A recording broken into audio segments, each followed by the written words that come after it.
రాష్ట్రంలో skill corporation, fibre net, assigned భూములు, inner ring road, మద్యం, ఇసుక కుంభకోణాలకు కర్త కర్మ క్రియ గత ముఖ్యమంత్రి చంద్రబాబే అని సిఐడి దర్యాప్తులో పూర్తి ఆధారాలతో వెల్లడి కావడంతో ఆయనకు ఏ రకంగా చూసినా జీవిత ఖైదు తప్పదని న్యాయ నిపుణులు బల్ల గుద్ది మరీ చెప్తున్నారు.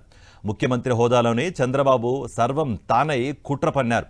అందుకోసం కేబినెట్కు తెలియకుండా చీకటి జీవోలు జారీ చేశారు.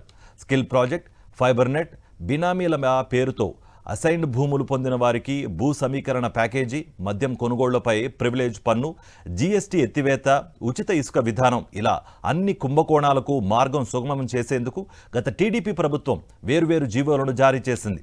ఆ జీవోకు కూడా కేబినెట్ ఆమోదం లేకపోవడం చంద్రబాబు కుట్రను వెల్లడిస్తోంది.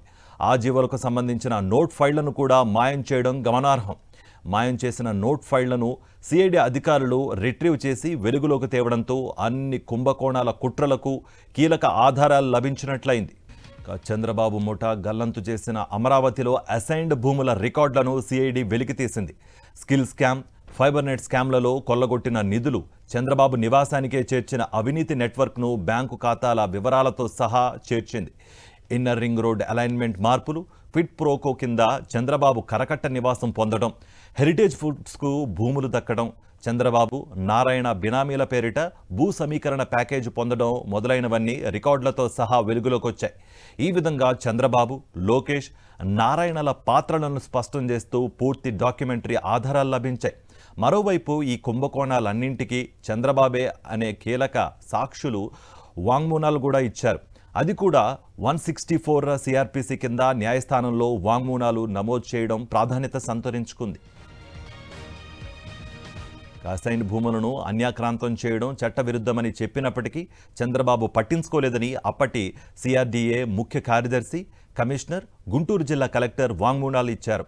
ఫైబర్ నెట్, స్కిల్ స్కామ్లలో నిబంధనలకు విరుద్ధంగా నిధులు మంజూరు చేయొద్దని చెప్పినా చంద్రబాబు పట్టించుకోలేదని కీలక అధికారుల వాంగ్మూలాలు నమోదు చేశారు. షెల్ కంపెనీల ప్రతినిధులు కూడా అప్రూవర్గా మారి అదే విషయాన్ని చెప్పారు. ఇన్నర్ రింగ్ రోడ్ కేసులో కన్సల్టెన్సీ కంపెనీ, స్కిల్ స్కామ్కు సంబంధించి సిమెన్స్ కంపెనీ కూడా 164 సిఆర్పిసి కింద వాంగ్మూలాలు నమోదు చేశాయి. ఈ విధంగా అన్ని కుంభకోణాల్లో చంద్రబాబు ప్రధాన కుట్రదారు, ప్రధాన లబ్ధిదారు అనేదానికి అటు డాక్యుమెంటరీ ఆధారాలు, ఇటు కీలక సాక్షుల వాంగ్మూలాలు స్పష్టం చేస్తున్నాయి. ఈ కేసుల నుంచి చంద్రబాబు తప్పించుకోవడం ఇక అసాధ్యమని న్యాయ నిపుణులు తేల్చి చెప్తున్నారు. ఇన్నర్ రింగ్ రోడ్, మద్యం, ఇసుక కుంభకోణాల కేసుల్లో చంద్రబాబుకు హైకోర్టు ముందస్తు బెయిల్ మంజూరు చేసింది. కానీ ఆ సందర్భంగా కూడా ఆయన అవినీతికి ఆధారాలు లేవని న్యాయస్థానం చెప్పలేదు. కేసు పూర్వపరాల్లోకి ఇంకా తాము వెళ్లడం లేదని కూడా స్పష్టం చేసింది. కేవలం షరతులతోనే ముందస్తు బెయిల్ మంజూరు చేస్తున్నట్టుగా ప్రకటించింది.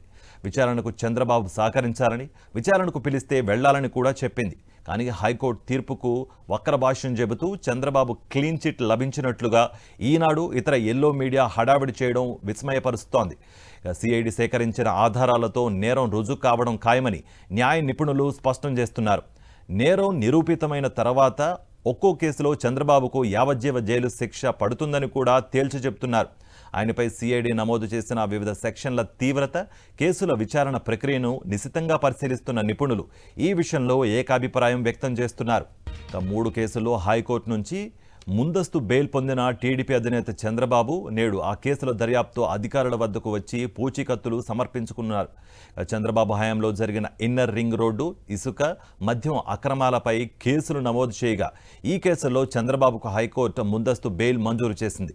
ఇందుకు సంబంధించిన పూచీకత్తులకు దర్యాప్తు అధికారులకు చంద్రబాబు సమర్పించాల్సి ఉంది. ఈ ఉదయం 11 గంటలకు మద్యం కేసులో గుంటూరు సిఐడి కార్యాలయానికి, మధ్యాహ్నం 3 గంటల 30 నిమిషాలకు, ఐఆర్ఆర్ కేసులో సాయంత్రం 4 గంటల 20 నిమిషాలకు తాడేపల్లిలోని సిట్ కార్యాలయానికి వెళ్లి పూచీకత్తులు సమర్పించనున్నారు.